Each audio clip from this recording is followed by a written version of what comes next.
Timóteo, capítulo 3, leia comigo até onde eu parar, tá bom?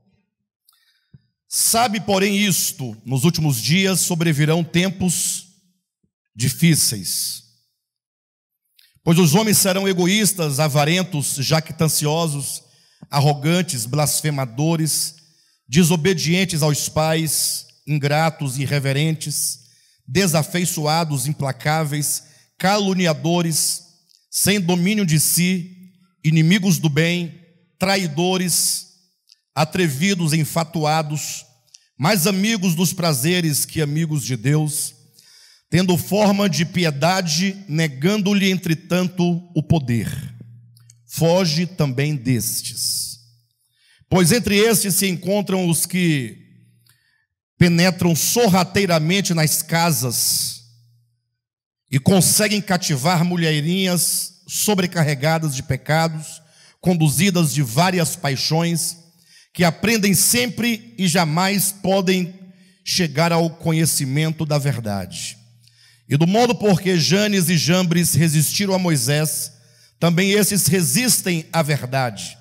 São homens de todo corrompidos na mente, réprobos quanto à fé.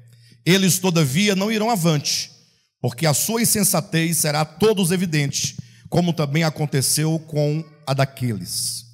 Tu, porém, tens seguido de perto o meu ensino, procedimento, propósito, fé, longanimidade, amor, perseverança, as minhas perseguições e os meus sofrimentos, pois me aconteceram em Antioquia, quais me aconteceram em Antioquia, Icônio e Listra, que variadas perseguições tenho suportado, de todas, entretanto, me livrou o Senhor.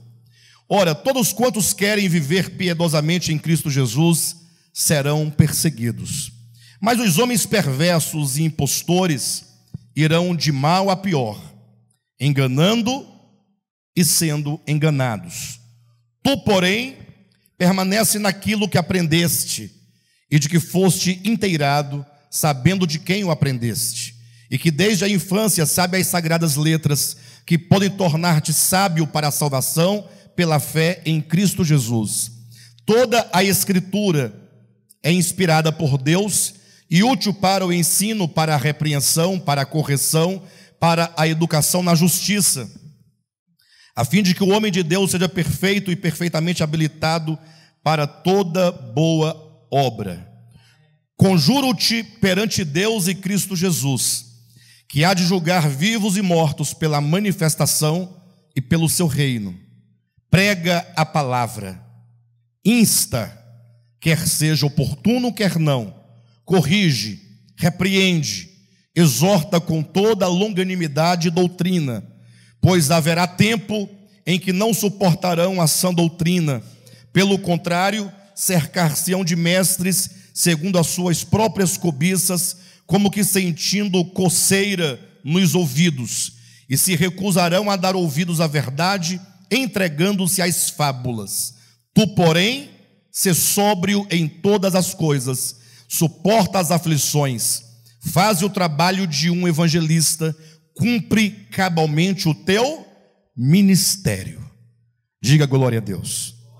Olha para o seu irmão e diga: tu, porém, sê sóbrio em todas as coisas, suporta as aflições,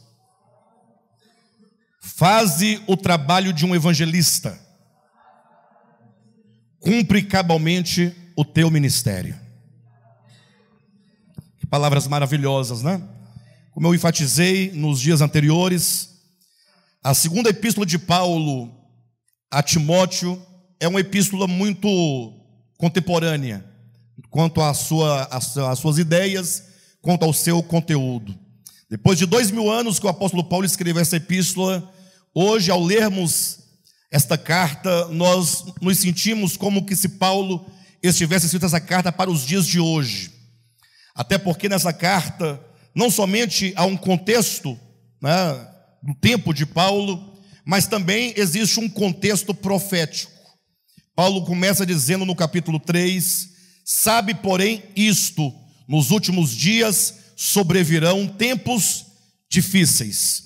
Não somente Paulo traz esta profecia, mas se você começar desde o Antigo Testamento, passando também pelos evangelhos, vamos verificar que mesmo profetas do Antigo Testamento anunciaram esses dias finais da história, como o próprio Cristo também profetizou esses dias finais.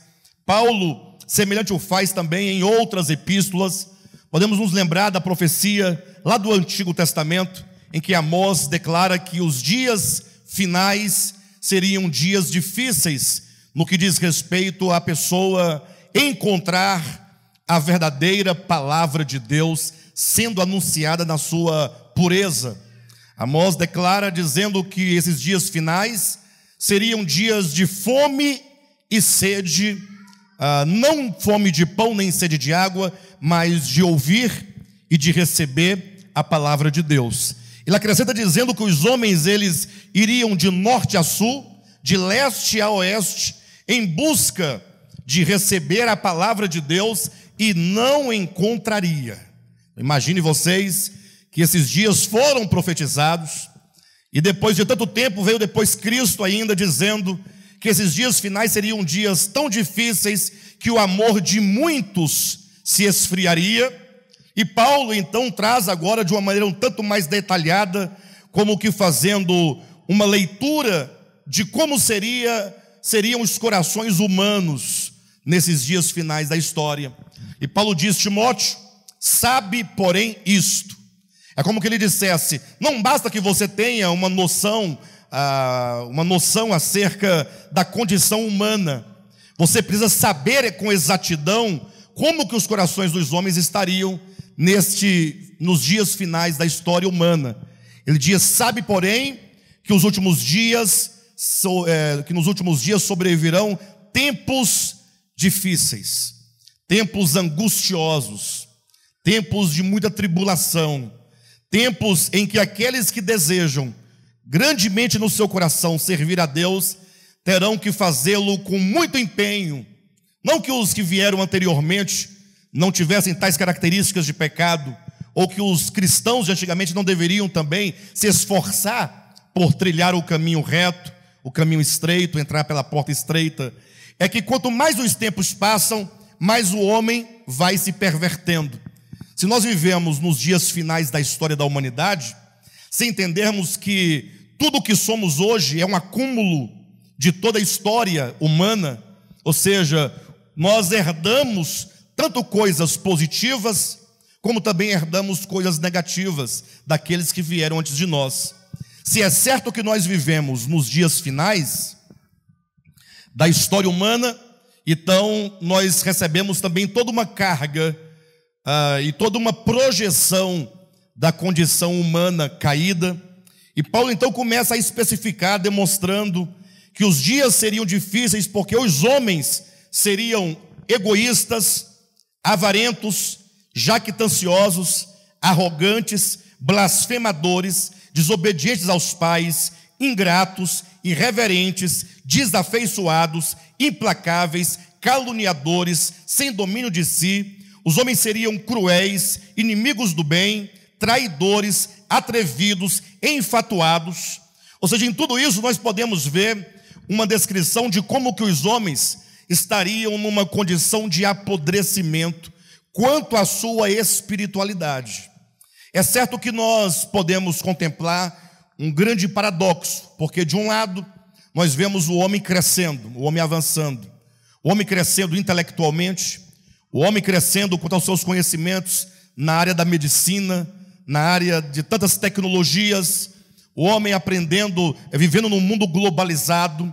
Então o homem tem um certo progresso.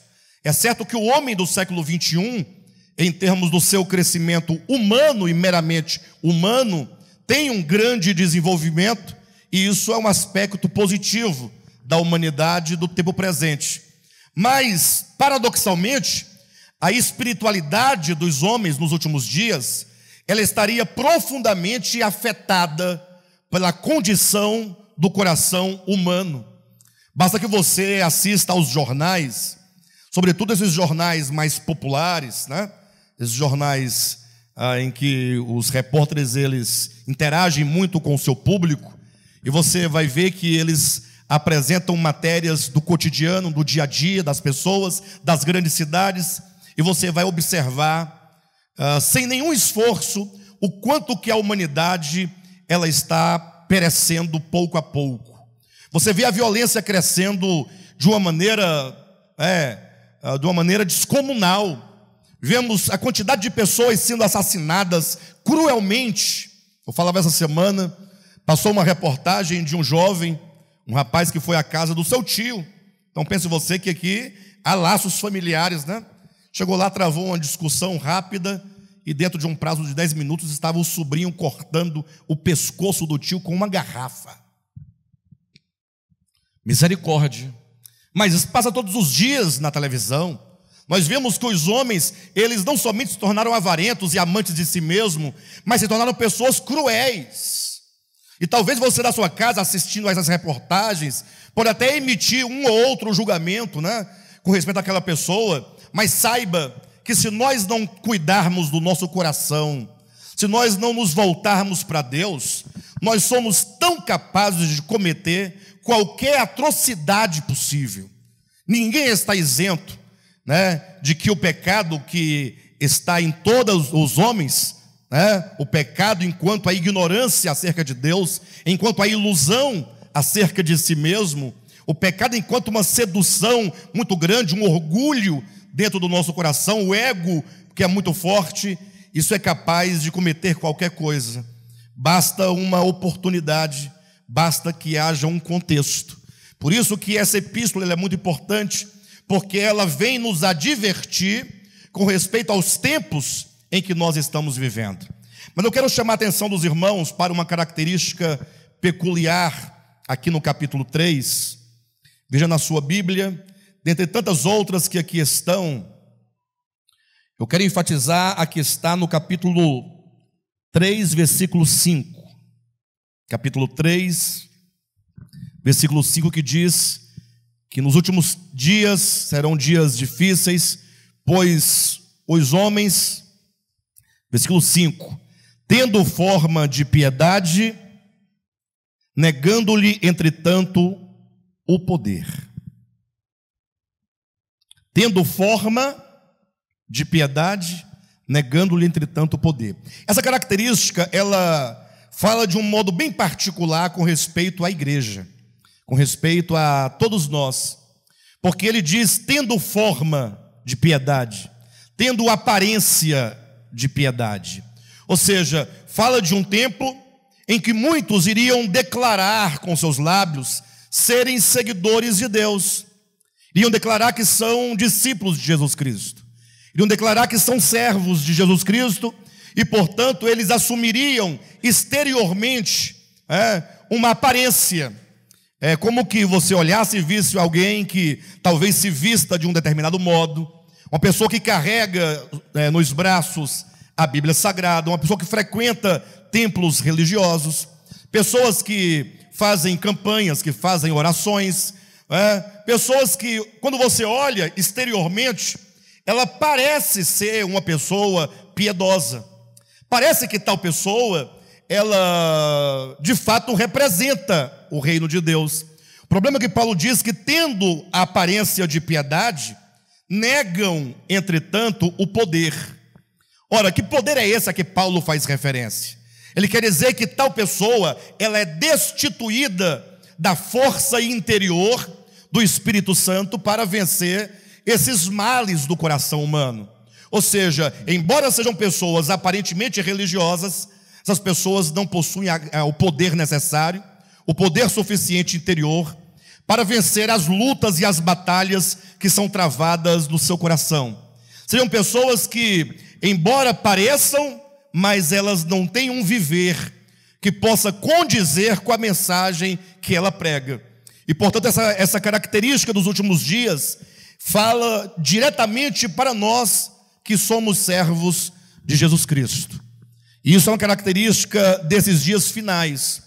E Paulo, então, ele quer que Timóteo não somente saiba dessas coisas, mas que também ele saiba qual é o caminho que pode ser tomado para que nós não sejamos tais pessoas, ou que tais características, se existem em nós, que elas possam ser vencidas. E se porventura nós estamos desprovidos dessas características, que nós então sejamos guardados, para que não sejamos alvo desse espírito desta era, desse espírito de apostasia. Por isso que o apóstolo Paulo, ele usa continuamente nessa epístola, sempre fazendo um jogo, apresentando de um lado um aspecto negativo.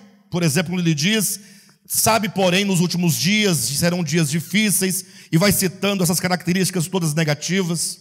Como a canção que nós cantamos nos 3 dias, últimos dias, fala que é dias de falsos pastores, de falsos mestres, de servos maus, de falso evangelho, não é? Entretanto, a epístola faz um jogo de oposição, dizendo sempre a frase tu, porém, como que ele dissesse: sabendo você disso, você deve proceder de maneira contrária.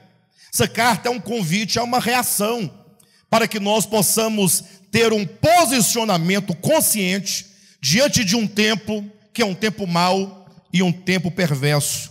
Por isso, no capítulo 3, versículo 10, Paulo diz: tu, porém, tens seguido de perto o meu ensino, procedimento, propósito, fé, longanimidade, amor, perseverança.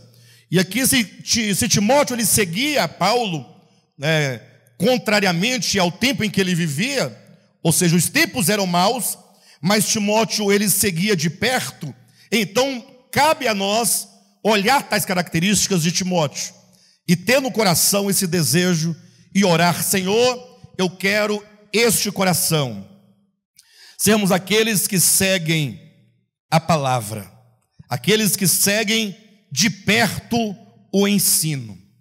Veja que esse ministério é um ministério voltado para o ensino. Eu estive aqui pregando 3 dias, sexta, sábado e domingo. Ontem teve uma pessoa nos visitando, e a pessoa falou assim no final da reunião lá fora, falou assim: olha, eu gostei muito dos estudos, os estudos bíblicos são muito bons, e eu quero inclusive depois dar continuidade a esses estudos.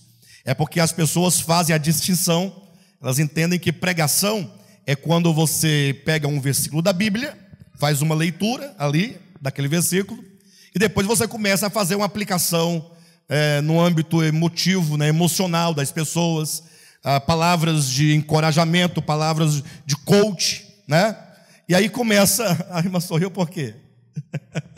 Deixa para lá, para poder dar aquela injeção de ânimo nas pessoas, para que elas se sintam poderosas, se sintam empoderadas, se sintam fortalecidas. Aí eles chamam isso de pregação.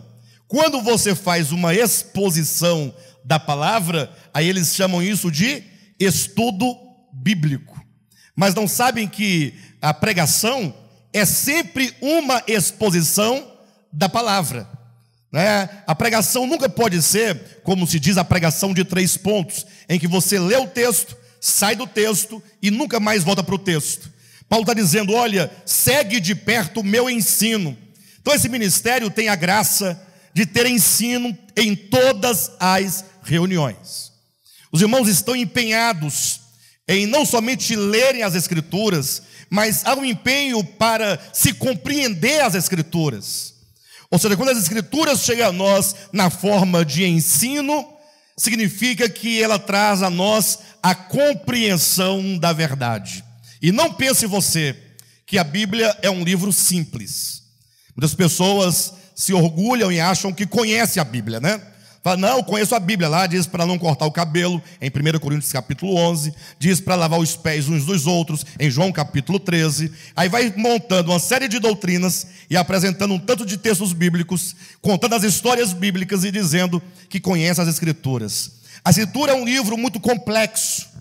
Imagine você que aqui é um livro escrito em 3 línguas originais: hebraico, grego e aramaico. Já aí nos distancia e muito, né, da origem deste livro. Imagine você que há pelo menos 1900 anos que essa escritura ela acabou de ser escrita. Acabou no ano 100 da era cristã. Estamos distantes do final de quando ela foi escrita, pelo menos 1900 e alguns anos.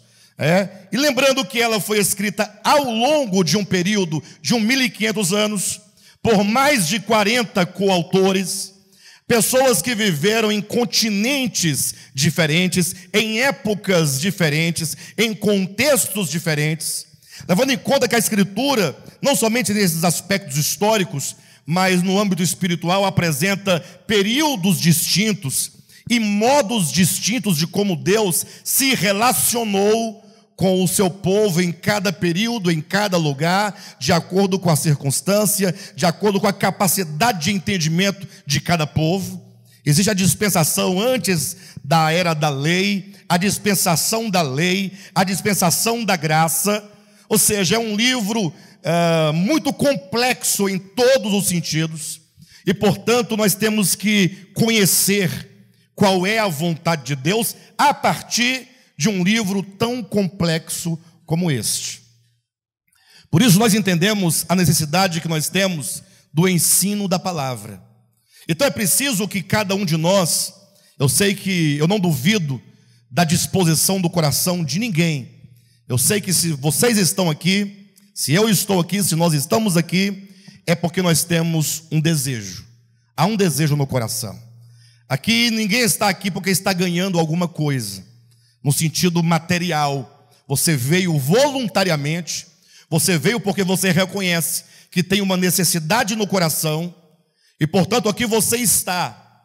Então é preciso que nós levemos a sério, que é preciso que nós então façamos de cada encontro um momento em que nós estudemos as Escrituras para compreender. É preciso que você tenha uma compreensão das Escrituras. Você não poderá se manter imunizado num período tão difícil como este que nós vivemos. Você não poderá se livrar dos ventos de doutrinas que arrastam as pessoas de um lado para o outro, se você não estiver claro com respeito ao ensino.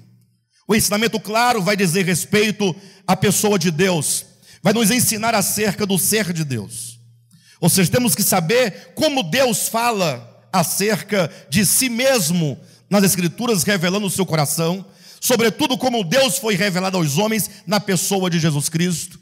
Aprender qual é a sua vontade com respeito à nossa vida, com respeito às nossas famílias, como ter uma família de acordo com a vontade de Deus, como ser um profissional na área que você trabalha de acordo com a vontade de Deus, como criar os filhos segundo a vontade de Deus, como se relacionar uns com os outros, como tratar uns aos outros, como lidar com os problemas das enfermidades, com os problemas financeiros, com os problemas conjugais.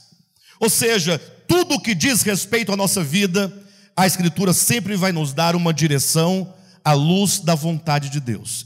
Então, quando nós compreendemos as Escrituras e entendemos quais são os ensinamentos de Cristo para o nosso viver, e temos um coração disposto a seguir os ensinamentos, então você vai estar guardado, totalmente protegido contra a apostasia.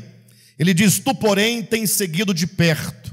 Temos que seguir de perto o meu ensino, procedimento, propósito, fé, longanimidade, amor e perseverança. Ou seja, tudo isso são características que devem ser levadas em consideração. O versículo 14 do capítulo 3 novamente traz a expressão tu, porém. Ele diz: tu, porém, permanece naquilo que aprendeste e de que foste inteirado, sabendo de quem o aprendeste. Bem, no capítulo 3, o apóstolo Paulo enfatiza o conhecimento da Bíblia Sagrada. Ele enfatiza o conhecimento das Escrituras, no que diz respeito ao ensino, e como claramente ele diz, com respeito às sagradas letras. Versículo 15, que desde a infância sabes as sagradas letras que podem tornar-te sábio para a salvação pela fé em Cristo Jesus. A ênfase do apóstolo no capítulo 3, enquanto um remédio para a cura da igreja, é o ensino das sagradas letras. Ou seja, uma igreja sadia é uma igreja que se empenha pelo ensinamento. Eu sei que talvez alguém diga, pastor, puxa, mas eu gostava tanto lá de onde eu era tão bacana, tinha tantos programas diferentes, programas disso, programas daquilo, a igreja era toda departamentalizada, departamento dos gideões, departamento da CIB, das senhoras, dos adolescentes, das crianças, dos casais, né? E nós viajávamos para Caldas Novas, para poder fazíamos retiros, fazíamos campanhas, fazíamos isso, aquilo, outro. Mas veja que quando o apóstolo Paulo instrui a Timóteo, dizendo como viver uma vida piedosa, uma vida imunizada, uma vida protegida contra os males, os danos dos dias finais, ele enfatiza no primeiro plano, capítulo 3, o ensino, o estudo, o conhecimento das Escrituras. É preciso conhecer bem as Escrituras, porque os homens maus e perversos certamente se levantariam, e já se levantam desde muito tempo, para te enganar, para te iludir. Observe que a confusão religiosa no seio do cristianismo é muito grande. Cada igreja tem um pensamento diferente, sim ou não? Cada ministério tem uma direção diferente. Alguém pode dizer, pastor, mas não sei se é bem por aí, porque tem muitas igrejas que têm ensinamento, né? Estão estudando a Bíblia, as Escrituras.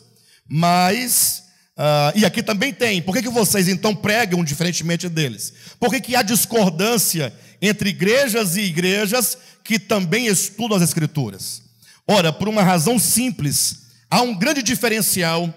Capítulo seguinte, o capítulo 4 de Timóteo, Paulo dará uma outra ênfase. Ou seja, não somente é preciso que você conheça as Escrituras. Você tem que ter um profundo conhecimento das Escrituras. A igreja precisa promover que os membros, seus membros, conheçam o Antigo Testamento. Que você tenha noção clara do significado do Antigo Testamento enquanto Escritura.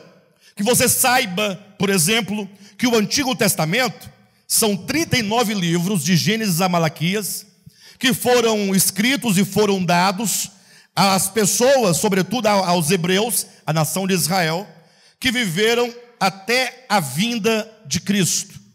E que todo esse período, grosso modo, é um período de uma aliança que Deus fez com os hebreus lá no Monte Sinai. Foi uma aliança da lei, uma aliança totalmente baseada em preceitos, em mandamentos, em ordenanças, em leis que Deus deu a Moisés, e que o relacionamento dos hebreus, lá no Antigo Testamento, o relacionamento deles para com Deus, estava totalmente submetido e deveria estar subordinado àquele conjunto grande de leis. E que vindo, porém, Jesus Cristo, quando o Verbo se faz carne, ele veio e então ele faz cumprir o que foi dito pelo profeta Jeremias, que porque o povo de Israel havia quebrado aquela aliança do Sinai, havia anulado aquela aliança do Sinai por causa das suas desobediências, Jesus agora veio e diz: eis que eu faço convosco uma nova aliança. E então ele estabelece uma aliança nova, né? Mas quando diz uma aliança nova, não quer dizer que é nova no tempo, mas quer dizer que ela é nova sobretudo quanto ao conteúdo. E a diferença é muito clara. É dito que a primeira aliança não funcionou porque ela dependia de dois. Dependia de Deus ser fiel quanto às suas promessas para o povo de Israel, e dependia do povo de Israel quanto à sua obediência para ganhar as bênçãos da parte de Deus. Essa era a relação. Por isso que havia entre o povo de Israel e Deus, havia Moisés, havia um mediador. Por isso que não funcionou, porque dependia de dois. Quer ver? Para um casamento, para o seu casamento dar certo, depende de quantos? De dois. Se um não quiser, não dá certo. Se um começar a desandar, o casamento vai acabar. Se um começar a quebrar o seu compromisso matrimonial, vai romper, não tem jeito.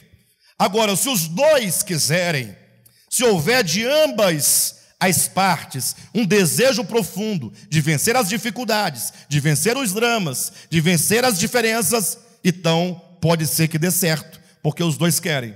Então a primeira aliança não funcionou, porque o povo de Israel não cumpriu com a sua parte nesse casamento, nessa aliança. Vem Cristo e diz: farei uma nova aliança, e nesta nova aliança eu vou cumprir todas as exigências da aliança. Vocês receberão tudo graciosamente, tudo gratuitamente. Isso é o conhecimento do significado das Escrituras enquanto Antigo e Novo Testamento. Se você não tem o ensinamento das Escrituras, o conhecimento, você vai ficar perdido num tanto de textos. Quem já ouviu aqui alguém discutindo se deveria ou não o cristão guardar o dia de sábado? Quem já ouviu esse tipo de discussão? Já ouviu?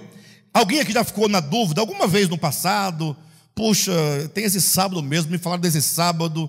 Puxa vida, será que nós temos que guardar ou não? Quem já ficou na dúvida alguma vez? Eu já fiquei. Tanto é que eu já guardei o sábado, né? Aguardei por 3 anos, eu guardei o sábado. Só não encontrei onde eu deixei, mas eu guardava, né? No sentido, obedecia a regra de não trabalhar, de não fazer, de não acontecer. Um dia, lógico, quando eu comecei a guardar, começou com a dúvida. Quando vi o texto, quando alguém me falou, acreditei. E logo depois, com o tempo, quando eu entendi pelos estudos, pelo ensino, a estrutura das Escrituras, então eu compreendi que o sábado faz parte de uma outra aliança, de uma aliança que o próprio Novo Testamento chama de uma aliança obsoleta. É uma aliança que era fraca em razão da carne do homem, não em razão de Deus. Embora a lei fosse santa, justa e boa, as pessoas que deveriam cumprir aquelas leis não eram santas, nem justas, nem boas. Então essa compreensão nos livra desses entravamentos de raciocínios. Por exemplo, quem aqui nunca ouviu em alguma mensagem, aquelas mensagens de campanha, aquelas mensagens de encorajamento, em que o pregador diz assim: olha, você é o filho de Deus, você vai vencer, porque está escrito que Deus te colocou por cabeça e não por cauda. Quem já ouviu? Está lá no Antigo Testamento. Só que todos vocês já estão claros de que essas instruções, elas não são mais válidas para o tempo do Novo Testamento, para o tempo da graça.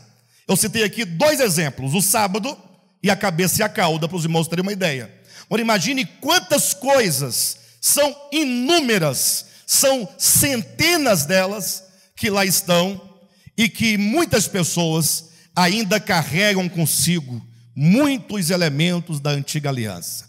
A grande contradição do cristianismo é que, por não distinguir o conceito de escritura, ou melhor, o conteúdo das escrituras enquanto Antigo e Novo Testamento, elas dizem que muitas coisas passaram do Antigo Testamento, mas outras elas ainda carregam consigo. Então, o ensinamento e o conhecimento das Sagradas Letras tem uma importância central para você ter uma vida cristã equilibrada. Tanto é que eu costumo dizer o seguinte: a Bíblia da igreja, quando eu falo Bíblia da igreja, eu quero dizer, a igreja deve ler e deve entender que tais livros foram escritos para nós e não para os hebreus. A Bíblia da igreja é o Novo Testamento, não é o Antigo Testamento. Pastor, mas por que nós temos o Antigo Testamento? Ora, nós o temos por referência de como era o tempo antes de Cristo. Nós temos o Antigo Testamento como referência das profecias que apontavam para Cristo, como elas se cumpriram na pessoa de Jesus. Temos o Antigo Testamento enquanto referência de quantos tipos e símbolos havia no Antigo Testamento que apontavam para a pessoa de Jesus Cristo. E temos a consciência daquilo que Jesus ensinou em Mateus capítulo 5, versículo 17, dizendo: eu não vim destruir a lei e os profetas, mas eu vim cumprir não no sentido de obedecer, não que ele não tenha obedecido, mas no sentido de eu vim trazer o cumprimento do que a lei e os profetas falaram a meu respeito. Cristo é, portanto, o cumprimento de tudo aquilo que foi dito. Ele diz em outro lugar que as escrituras do Antigo Testamento eram um testemunho dele. Portanto, quando vem Cristo, ele é a corporificação do Antigo Testamento.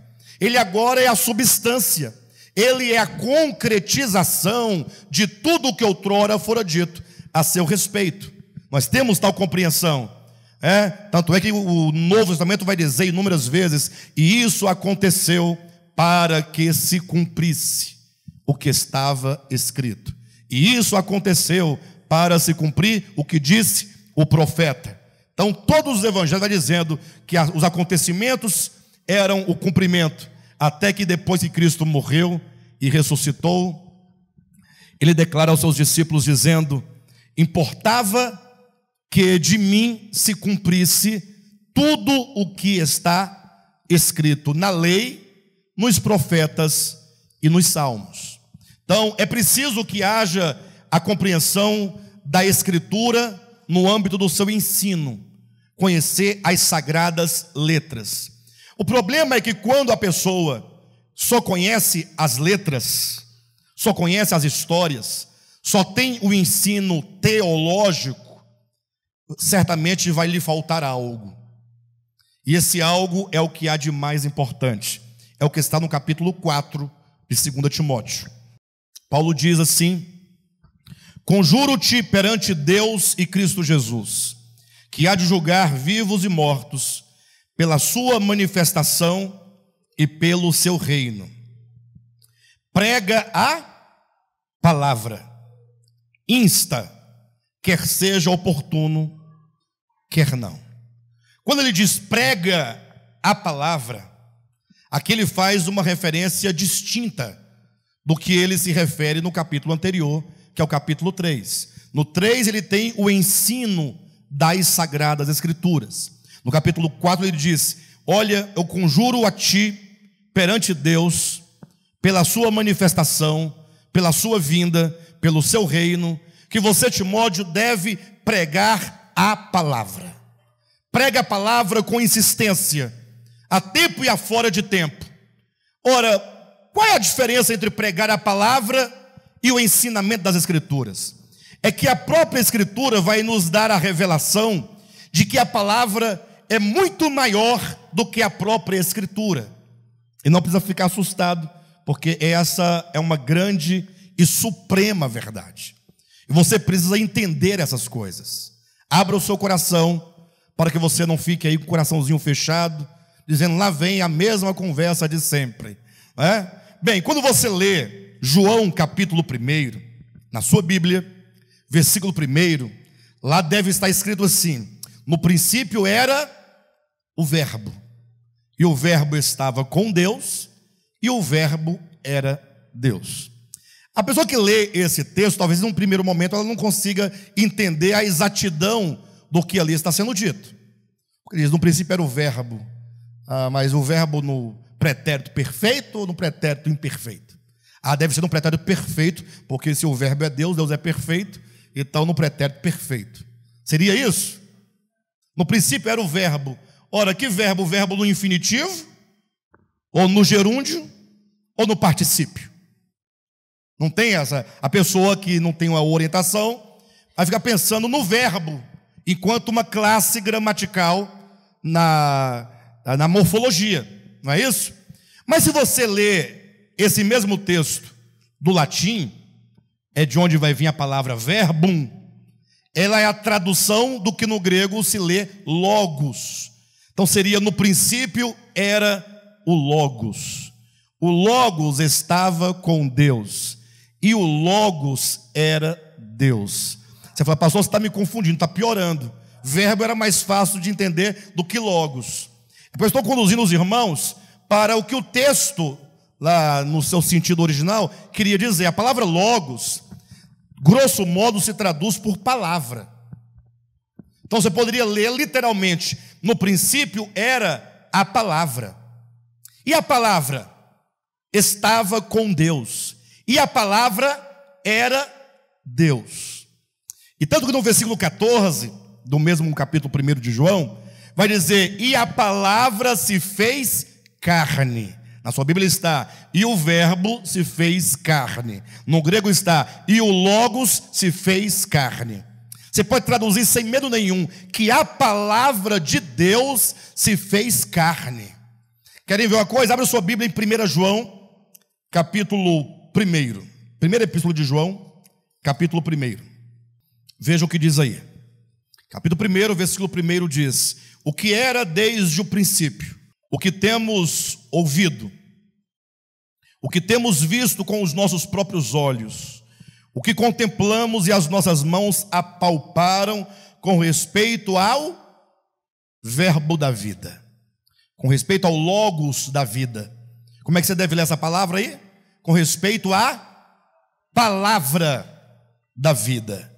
E a vida se manifestou, e nós a temos visto, e dela damos testemunho. Veja que a pregação dos apóstolos era sobretudo um testemunho acerca da palavra de Deus.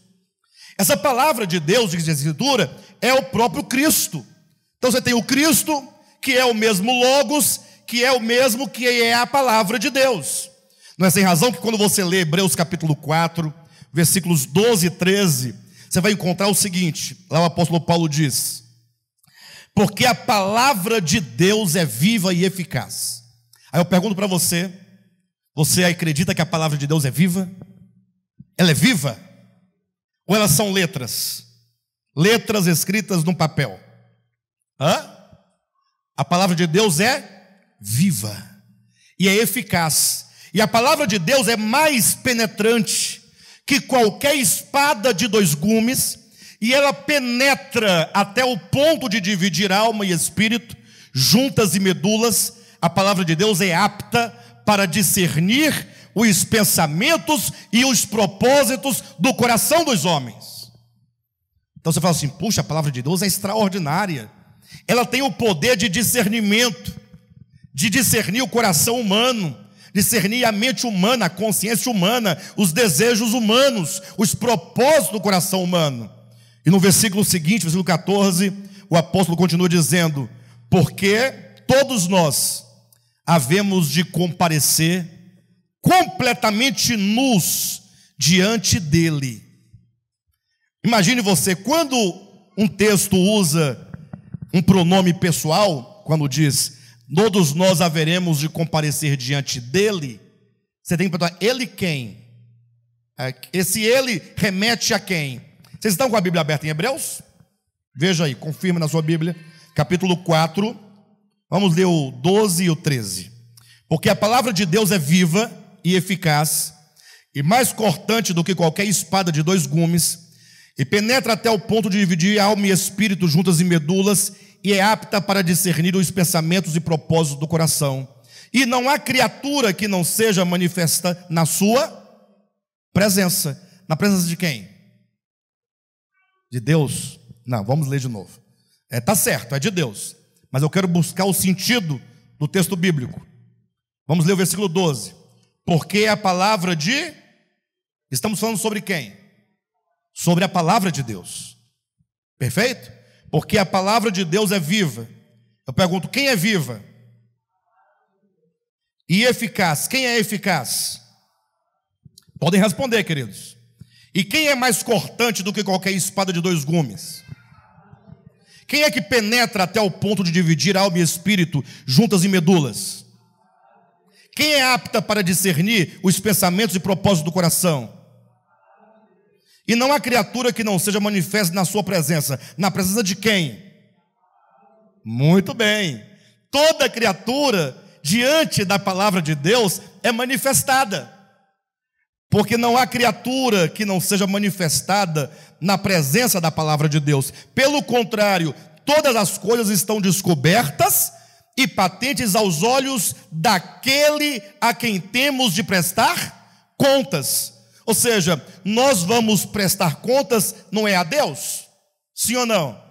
E não está dizendo que é essa palavra que discerne, que diante dela todos estão nus, todos estão patentes. Ou seja, o texto é muito claro quando diz que a palavra de Deus, enquanto vive e eficaz, é o próprio Deus. Confere com o que diz que o princípio era a palavra estava com Deus e a palavra era Deus.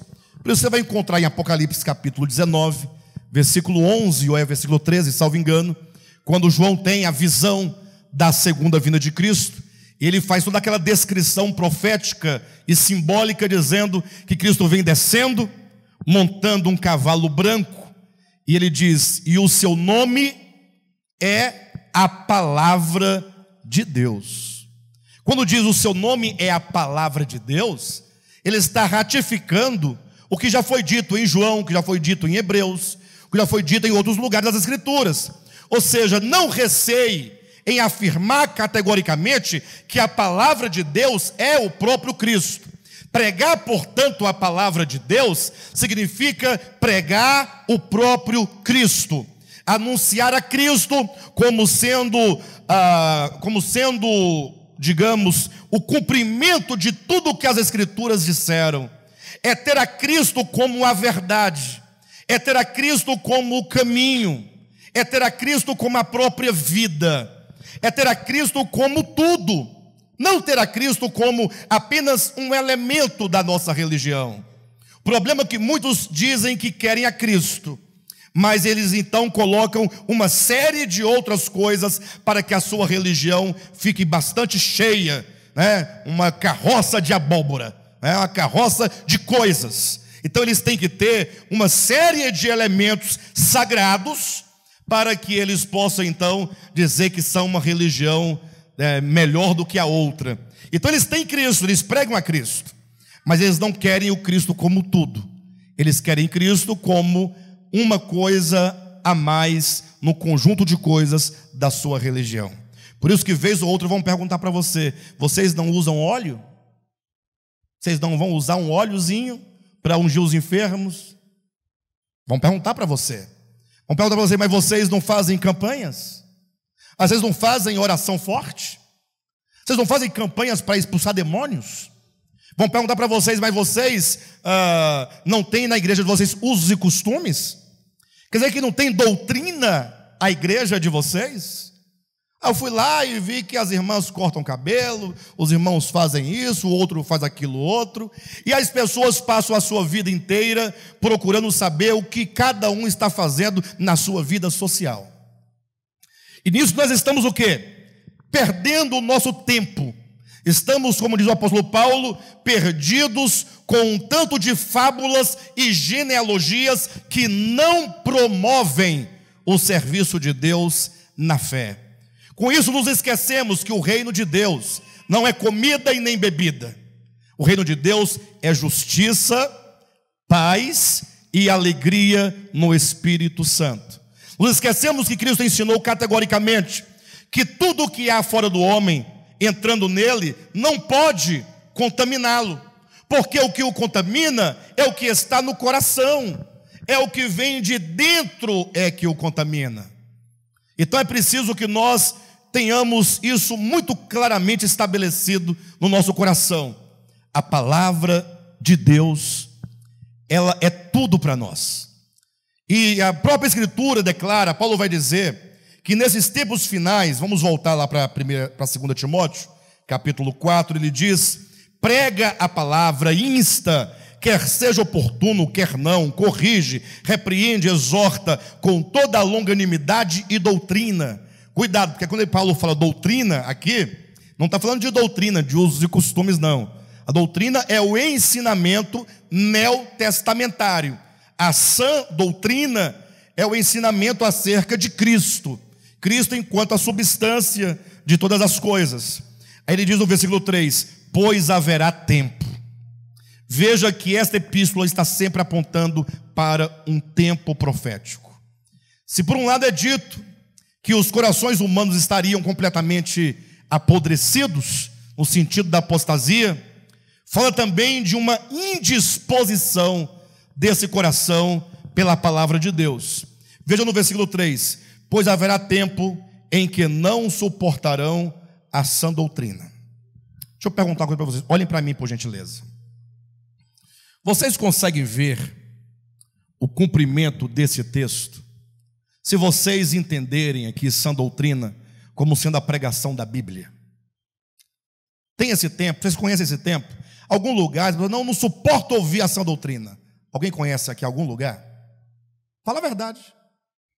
Onde você chega, pessoas que você menos esperava ou pensava, diz: eu me converti, agora eu sou evangélico. São artistas que não têm mais medo e nem vergonha de se declarar evangélico. Jogadores de futebol fazem gol e oferecem para Jesus aquele gol. Leva sua camisa, sim ou não? Cantores deixando sua carreira para cantar música gospel. Até a Cláudia Leite diz que é evangélica. Não vai deixar a carreira de cantora. Fez sabiamente, mas se declara, a sua fé foi até batizada. Cláudia Leite, batizada. Daqui a pouco a Ivete também vai ser batizada. Vocês vão ver, rapidinho batiza. Eu pergunto, ora, mas Paulo está dizendo desses dias finais, nós vivemos esses dias finais, ele está dizendo que haverá um tempo em que não suportarão a sã doutrina. Vocês conseguem ver isso se cumprindo? Sim ou não? Mas nós acabamos de demonstrar aqui que onde você chegar, se for para uma praça e começar a ler a Bíblia e falar, como muita gente faz, você vai ter multidões, os templos estão cheios. O nosso está vazio, mas os que cabem 10.000 pessoas estão cheios. Os auditórios estão cheios. Igreja Católica de manhã cedo, 6 da manhã, já tem 15.000 pessoas na missa. E o Giovanni preocupado que a reunião hoje era 9 da manhã. Será que o povo vai vir? Ah, não sei, o padre Marcelo Rossi tem lá 10.000 pessoas de manhã cedo para ouvi-lo lá, padre Marcelo Rossi. E se eles estão lá às 6 da manhã, devem ter chegado que horas para poder conseguir um lugar lá dentro? Quantos não puderam entrar porque não tinha mais espaço? E o pior, no final, ele tem que jogar água benta nas pessoas. Aguinha, né? Benta. Só que como é uma multidão, se ele pegar aquele canequinho dele e fazer assim, não vai dar nada. Então ele pega um balde d'água e joga no povo. Quem já viu? Só você, maninha? E eu também vejo. Vocês não assistem missa, não? Ah, então é por isso. Vocês não assistem missa? Eu assisto missa.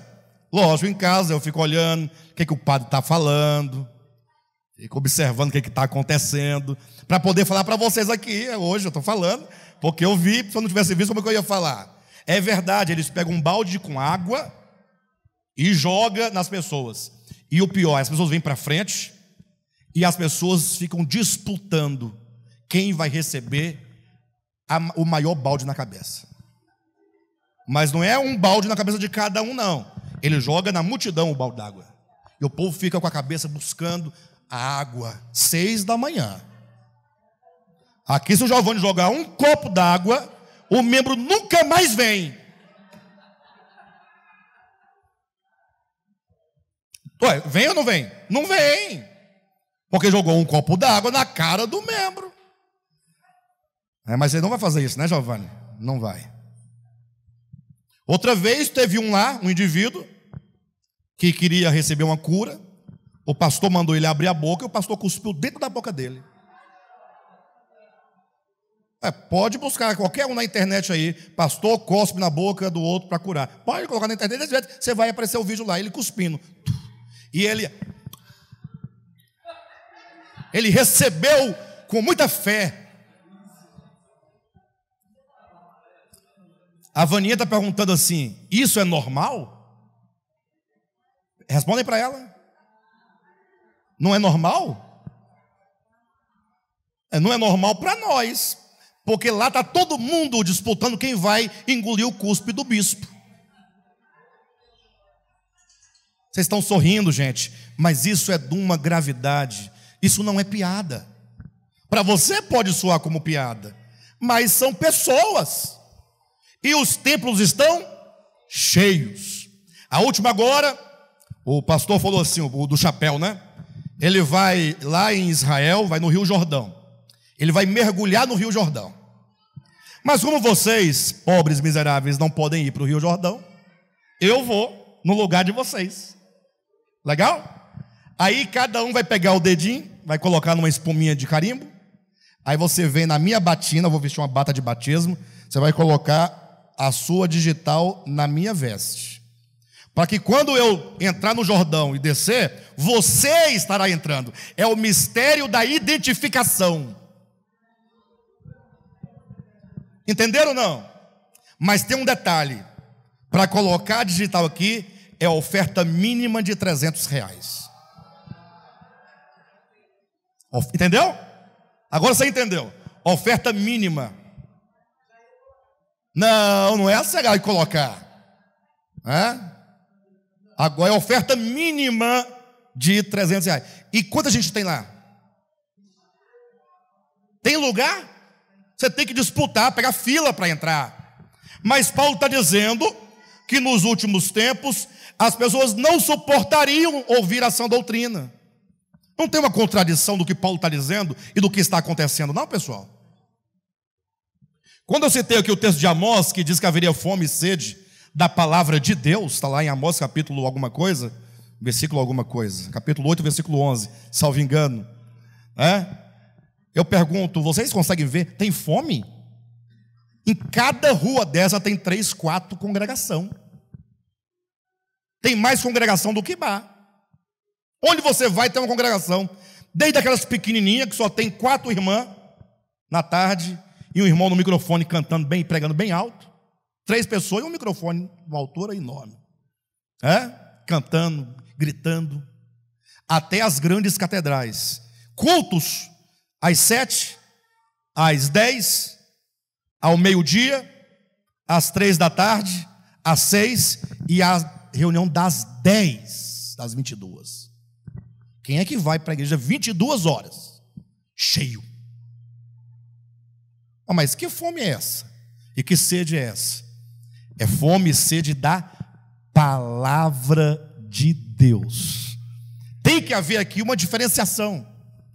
Você pode afirmar categoricamente: essas palavras estão se cumprindo hoje, nos nossos dias. Pessoas, olha na sua Bíblia, 2 Timóteo, capítulo 4. Ou capítulo 3, ou capítulo 4, versículo 3. Pois haverá tempo em que não suportarão a sã doutrina. Pelo contrário, deixarão de ir aos templos para frequentar os cinemas, os clubes, irem à praia. É isso? Não? Como é que diz então o versículo 3? Pois haverá tempo em que não suportarão a sã doutrina. Pelo contrário, cercar-se-ão de mestres. Olha, pelo contrário, cercar-se-ão de mestres, segundo as suas próprias cobiças, como que sentindo coceira nos ouvidos, e se recusarão a dar ouvidos à verdade, entregando-se às fábulas. Olha aí, queridos, que coisa extraordinária.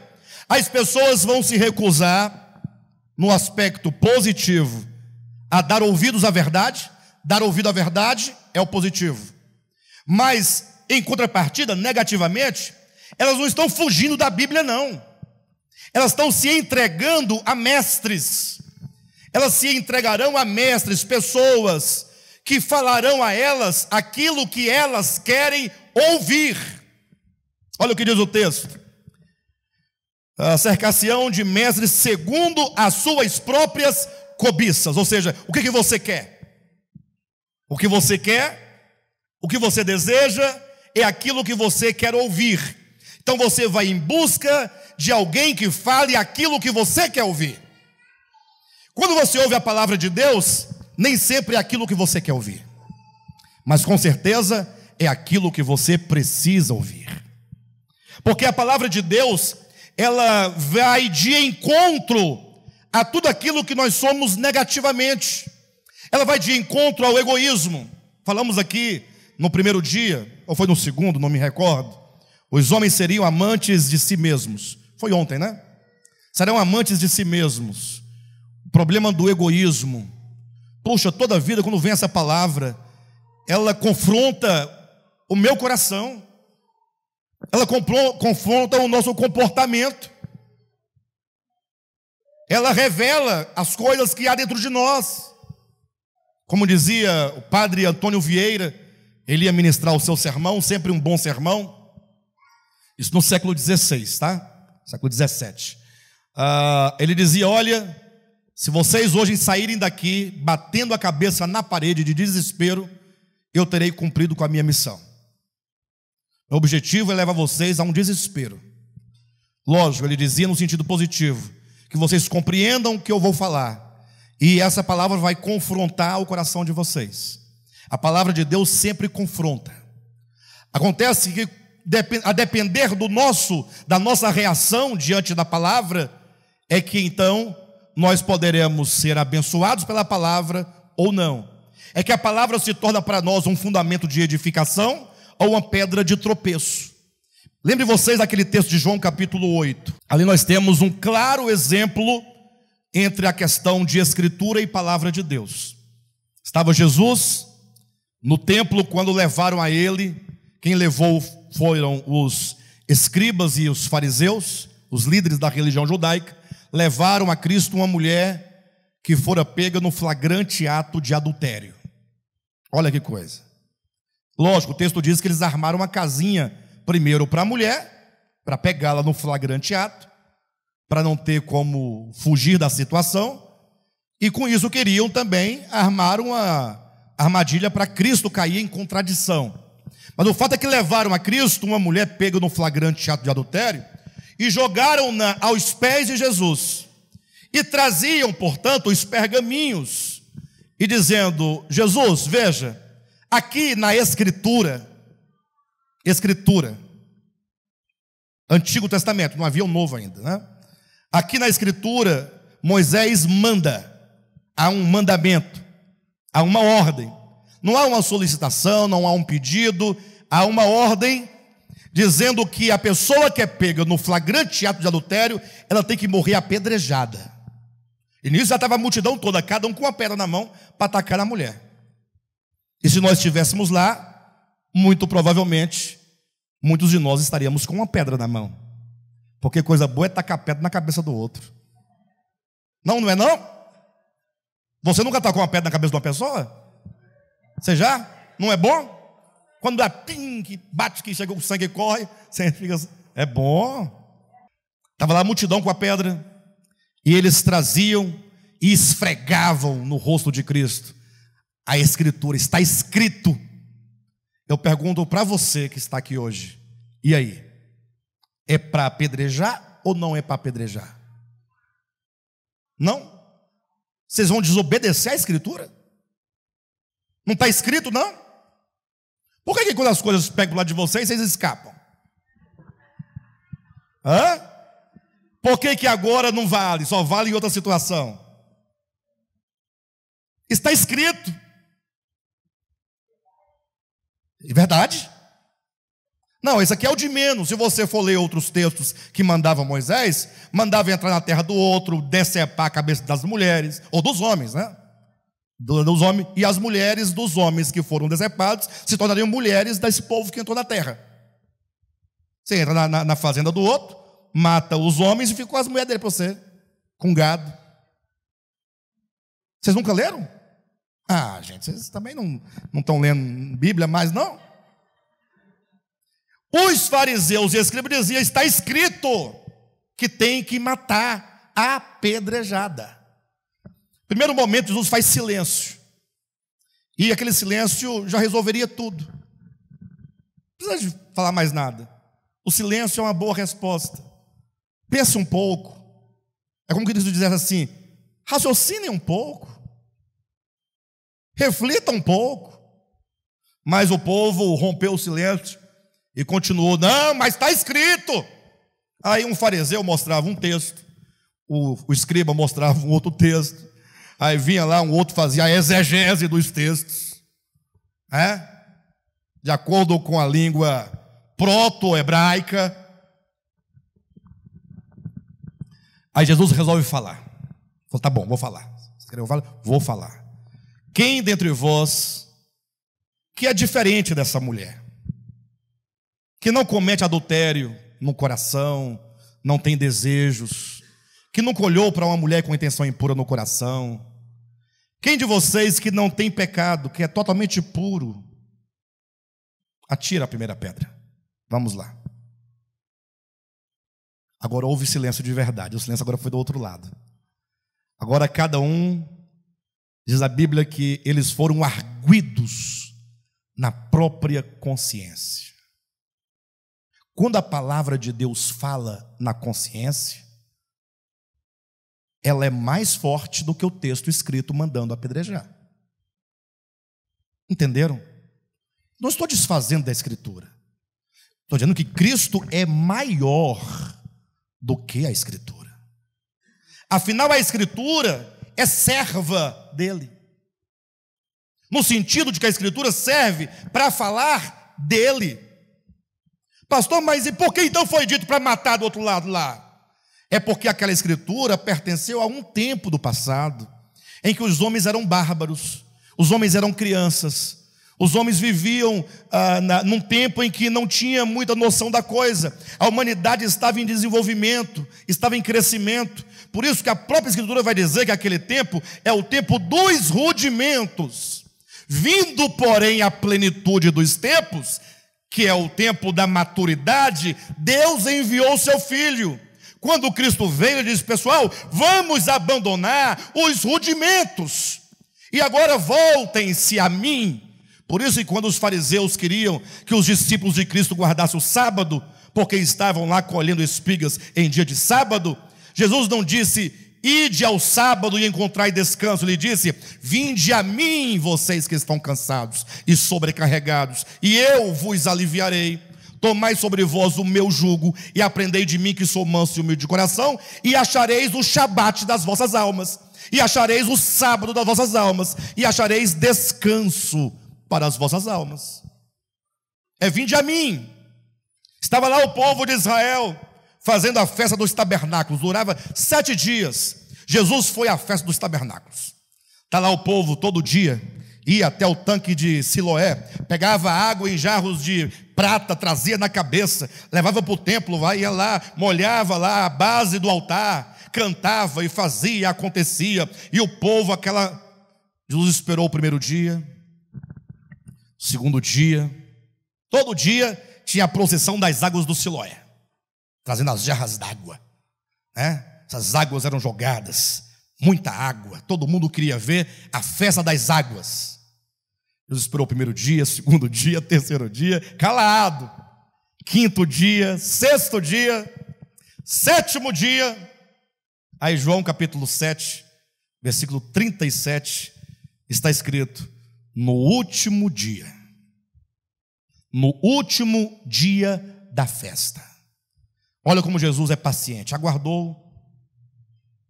Depois estava tudo alagado, cheio d'água. Todo dia trazia aquela roma d'água, jogava lá, muita água. Aí Jesus fala: se alguém tem sede, vem a mim e beba. Olha, um tanto d'água, gente. Buscava no tanque de Siloé. Mas ele diz: vocês estão com sede? Isso tudo é rudimento, isso passou. Eu sou a realidade de todas as coisas. Essas águas aqui que vocês trouxeram era apenas para simbolizar que eu sou a água da vida. Venham, portanto, a mim e bebam de mim, porque eu sou a palavra de Deus. Mas o povo quer o texto, a letra, a história. Quer saber quem era o pai de Sansão? Quem souber vai ganhar uma caixa de chocolate. Sem olhar na Bíblia, lógico. Se olhar, vai ter o nome riscado do livro da vida. Alguém sabe o nome de pai de Sansão? Não, não pode. Ninguém sabe? Nem eu. Também. Eu acho que é Manuel, não, é parecido com Manuel. Manoé. É uma coisa assim, desse assim. Manoá. Ah, Manoá. Ano bíblico. Manoá. Eu sabia que tinha mano, alguma coisa no meio. Não, eu falei primeiro. Eu falei Manuel, Manoé, aí você lembrou de Manoá. Mas eu não ouvi. Hein, pessoal? Mas vocês conseguem entender nesse quadro o que aconteceu? Quando Jesus disse: quem não tem pecado que atire a primeira pedra, diz que cada um foi arguido na própria consciência. Cada um foi iluminado pela luz do mundo, mas ocorreu um fenômeno que não raramente acontece. Ao invés de eles se inclinarem diante de Cristo, reconhecerem que precisam da palavra de Deus, não. Diz que foram se retirando da presença de Cristo um, a começar pelos mais velhos, porque tem mais pecados, são mais acusados na consciência, tem mais problema de consciência. De modo que todos foram embora, ficou somente Jesus e a mulher. Agora era hora de Cristo falar assim: bem, agora vamos acertar as contas, porque eles foram embora porque eles têm pecado. E como a proposição era quem não tem pecado que atire a primeira pedra, eles não estavam em condições. Mas eu não tenho pecado e, portanto, eu vou tacar a primeira pedra na sua cabeça. Era o momento, porque ele não tem pecado. Mas ele disse: eu também não te condeno. É a palavra da vida. Não é sem razão que no versículo seguinte do capítulo 8, no caso agora o versículo 12, vai dizer, Jesus continua, o assunto falando, novamente dizia Jesus: eu sou a luz do mundo. Quem me segue não andará em trevas, pelo contrário, terá a luz da vida. Ou seja, você pode fugir da palavra, ou você pode se render à palavra. Ela vai causar um confronto no seu coração, mas quando ela te confronta, você pode ficar com raiva e nem querer voltar na igreja mais. Já aconteceu comigo de eu pregar a palavra de Deus, sem nenhum demérito a nenhuma pessoa, e alguém, por motivo pessoal, nem sei de nada, entendeu que encaixou certo, a carapuça deu certinho. Aí nunca mais apareceu. Depois fiquei sabendo que ele se entristeceu com aquela palavra. Bem, não sei. Não é? Você pode reagir de maneira diversa. Você pode fugir ou pode se render. Mas a palavra sempre vai nos incomodar. Por isso que é dito que uma das características das pessoas dos últimos tempos é que elas não suportariam ouvir a sã doutrina. Olha, é possível que você passe um dia inteiro falando da Bíblia com a pessoa, o dia inteiro, mas quando você começar a apontar os elementos da verdade que concernem única e exclusivamente a Jesus Cristo, ela vai parar de te ouvir. Quando você começa a falar, a pessoa começa a gostar, porque você fala bem, você tem umas ideias bacanas, tem uma maneira de falar. A pessoa, puxa, você gosta da palavra. Logo pergunta: você é pastor? Não é assim com vocês? Mas você continua falando. Na medida que você vai aprofundando mais um pouquinho, ela vai se entristecendo. No dia seguinte ela já evita você. Depois ela para de falar com você. Depois ela foge de você. Acabou. Você não conseguirá falar a palavra, porque você não falou a ela aquilo que ela quer ouvir. Aqui diz que muitos iriam se cercar de mestres, como que sentindo coceiras nos ouvidos, ou seja, um comichão, uma coisa que está perturbando. Aí quando você vem e fala aquilo que ela quer ouvir, ela se sente aliviada, confortada. Ai, que coisa boa, fala mais, está gostoso de ouvir. Por isso que Paulo diz, olha, prega a palavra, insta, ou seja, prega com insistência, quer seja oportuno, quer não. Ou seja, devemos assumir um papel muito forte. E para a gente poder fechar essa conferência, eu preciso que os irmãos entendam o nosso papel ministerial. Quando falamos do nosso papel ministerial, eu não quero que você entenda o ministério enquanto uma coisa abstrata. Tampouco que você entenda o ministério enquanto sendo Alexandre, Giovanni e Vinícius. Porque aí você joga uma carga nas costas de outros e se separa da sua responsabilidade. O ministério somos nós, pessoas. Todos nós somos um ministério. A questão de ministério é uma questão muito séria. Às vezes a pessoa fala assim, não, é porque eu vou numa igreja mais perto de casa, pastor, a sua está muito longe. Fico pensando, o que essa pessoa está pensando? Não estou entendendo. Igreja mais perto de casa? Quer dizer então que se a igreja mais perto de casa for a igreja dos mormons, você vai? Não tem diferença nenhuma? Se for uma igreja dos TJs, você vai? Eu não estou colocando em demérito os DJs, nem os adventistas, nem os mormons. Eu quero dizer, você não tem uma fé específica? Ou qualquer coisa que falarem para você serve? Você não crê em algo que você consiga definir? Ministério é uma identidade. Nós temos que desenvolver um conceito doutrinário acerca de Deus. Quem é Deus para você? Deus é aquele que barganha, que você dá uma oferta de R$100 e ele te promete que vai te devolver 10.000 em troca? É esse Deus que você crê? Você tem que saber, puxa, se eu estou no ministério apostólico de volta à palavra, eu quero saber que identidade é essa. Porque esse termo ministério apostólico de volta à palavra traz um conceito acerca de quem é Deus, traz um conceito do que é a verdade, traz um conceito de redenção. Pode ser que você descubra que você não queira esse conceito. Aí você terá que procurar um ministério que se encaixe nos seus conceitos. Não tem problema. Mas se você fala, não, pastor, eu estou bem, eu estou tranquilo, apesar das minhas dificuldades, eu entendo o conceito ministerial do de volta à palavra. Então, quando você absorve o conceito do ministério, você se torna o ministério. Porque você agora vive aquela palavra ministerial, e você prega e anuncia aquela palavra ministerial, e você agora vive, você agora representa. Onde você vai, lá vai o ministério. É uma coisa só. Você agora já não critica o ministério, você agora é o ministério. Você agora não tem dúvida do ministério, você agora é o ministério. Pastor, tem dúvida? Procure o Giovanni, já falei. Procure ele, vai atrás dele. E se vocês quiserem também, pode marcar o dia que eu venho, vou na sua casa, eu e ele. Vinícius também vai. Então, mas é preciso que nós sejamos ministério. É preciso um posicionamento, não somente enquanto ministério, mas sobretudo enquanto um cristão que você é. Nós não podemos permitir que o espírito dessa era nos faça pessoas negligentes. Não. Você não pode permitir que você seja um crente morno. O crente morno é um crente indiferente. Se você jogar uma água fria no corpo, você sente. Jogar uma água quente demais, você sente.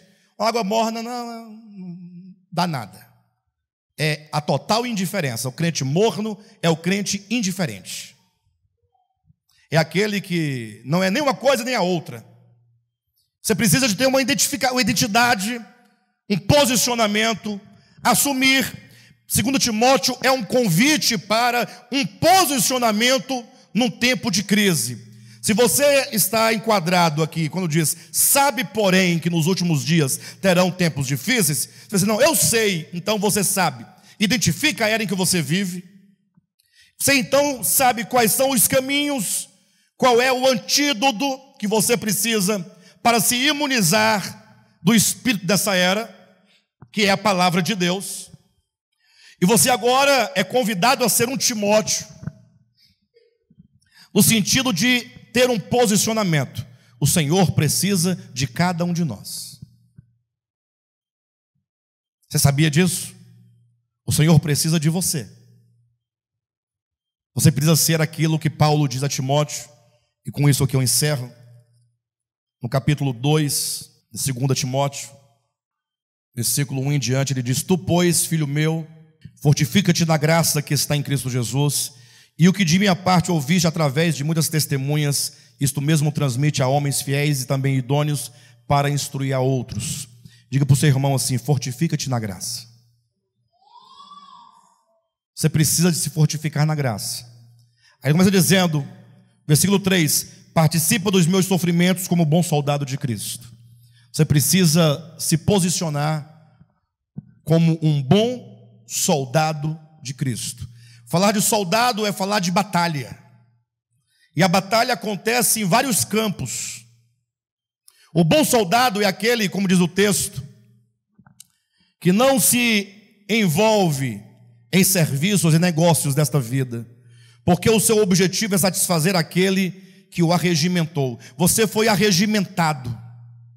O Senhor te chamou para que você fosse um soldado na sua igreja militante, uma igreja que se posiciona como coluna e baluarte da verdade, que usa das armas ofensivas e das armas ofensivas e defensivas. As defensivas é aquela que você usa para se proteger: o capacete da salvação, a couraça do Espírito, as sandálias do Evangelho, o cinturão da verdade. Você precisa guardar o seu coração, guardar a sua alma como um bom soldado, para que nenhum dardo inflamado do maligno te alcance, para que nenhuma palavra negativa dos homens perversos te alcance. Não permita que pessoas te influenciem com conversas inúteis e profanas que não causam edificação. Não permita que a sua fé seja abalada pelas mensagens, pelas palavras dos homens maus e perversos. Guarda o seu coração. Como bom soldado, você precisa das armas defensivas, mas também, como bom soldado, precisará das armas ofensivas. A arma ofensiva é a espada do Espírito, é a palavra de Deus. Com ela você pode golpear tanto para dentro de você, o velho homem, o ego, para destruir, como também para atacar o inimigo, no sentido positivo. Prega a palavra. Onde vocês estiverem, como soldados, usando arma ofensiva, como a igreja pode ser ofensiva? Pregando a palavra. Eu falava aqui ontem para o Giovanni ali na porta. Vinícius convidou uns irmãos para vir à conferência. Parece que veio ontem, parece que hoje também veio. Sexta e sábado vieram. Aí a Thelma e o Calistrato convidaram uma pessoa, veio. Aí quem mais convidou aqui? Eu vi pessoas que trouxeram o menino, o candelabro, não, o cantuário. Perdoa, querido. É porque lembrar de cantuário é difícil, o nome não é fácil. É Calistrato, cantuário, não é fácil. E eu tenho problema com o nome, você já sabe desde ontem, né? Desculpe-me, cantuário. O cantuário trouxe a família. Não é isso mesmo? E talvez outra pessoa tenha trazido também algum convidado, eu não tenho como me lembrar de todos, mas isso não é ser um soldado ativo? Eu vou levar alguém comigo, usando as armas ofensivas. Prega a palavra. Pastor, eu não sei pregar, não sei falar. Então vai lá no YouTube, arruma um link de uma mensagem que você gostou e anda com o link no seu celular. Fulano, compartilha com seus contatos. Ouça essa mensagem aí. Semeie a palavra. Vamos ser soldados que estejam envolvidos numa causa, a causa eterna, a causa do reino. Hoje vocês são 20, mas eles vão ser 40, depois vão ser 50, vão ser 100, crescendo em amor, em graça, na palavra, na edificação, contribuindo para o reino de Deus. Para ficar aqui 15 pessoas reclamando que só tem 15, não é ruim? Ah, só tem 15. Como é que foi ontem o culto? Só foi 12. Você convidou alguém? Não convidei. Vocês estão entendendo a história? Como bom soldado de Cristo. Versículo 5 diz: igualmente, o atleta não é coroado se não lutar segundo as normas. Ou seja, Paulo usa a figura de um atleta para dizer: você precisa de se exercitar. Você tem uma corrida, uma carreira a ser percorrida. Puxa vida, quantas vezes nós ficamos 1 ano, 2 anos, 3 anos, obesos espiritualmente falando, parados, ficamos, como é que diz a pessoa que não faz exercício? É um sedentário espiritual. Irmãos, quando nós ficamos sedentários espirituais, sabe o que acontece? Nós começamos a ver defeito em tudo. Tudo é ruim, a mensagem não foi boa, passou das 11h30, já é um problema, né? E hoje eu vou para Brasília ainda e tem culto lá à noite, estarei lá, em nome de Jesus. Mas é verdade, é preciso então que nós comecemos a nos exercitar. Eu ia trabalhar esse texto ontem, e aí o Giovanni pediu para eu trabalhar ele hoje, mas o tempo não vai me permitir trabalhá-lo. Mas depois você trabalha, depois você comenta o atleta aqui, baseado em 1 Coríntios capítulo 9. Ali quando Paulo fala sobre o atleta, ele fala que o lutador não pode desferir golpes no ar, ele tem que dar um golpe certeiro. Ou seja, o apóstolo Paulo vai criando uma série de figuras, a figura do soldado, a figura do atleta, que tem que lutar segundo as normas, para ser coroado. Ou seja, nós temos um alvo, temos um objetivo, temos uma vitória a alcançar. Versículo 6 fala que o lavrador não trabalha, ou melhor, o lavrador que trabalha deve ser o primeiro a participar dos frutos. O lavrador é aquele que tem paciência, é aquele que lavra a terra com amor, com cuidado, que cuida e que sabe que um dia o fruto virá.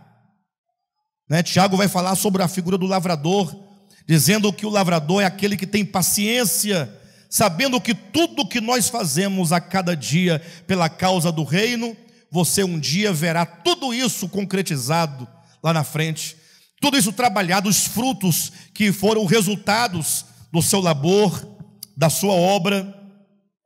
E ainda no versículo 15 fala acerca do obreiro aprovado, aquele que maneja bem a palavra da verdade, ser um crente preparado na palavra. Cada membro do De Volta à Palavra, um obreiro aprovado, um obreiro que sabe manejar bem a palavra da verdade. Que alvo maravilhoso, Eu quero deixar para os irmãos essa mensagem. Meu tempo está esgotado, mas que vocês possam meditar nessas palavras.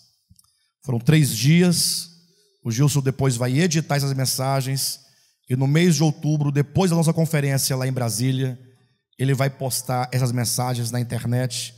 Revejam as mensagens, em nome de Jesus.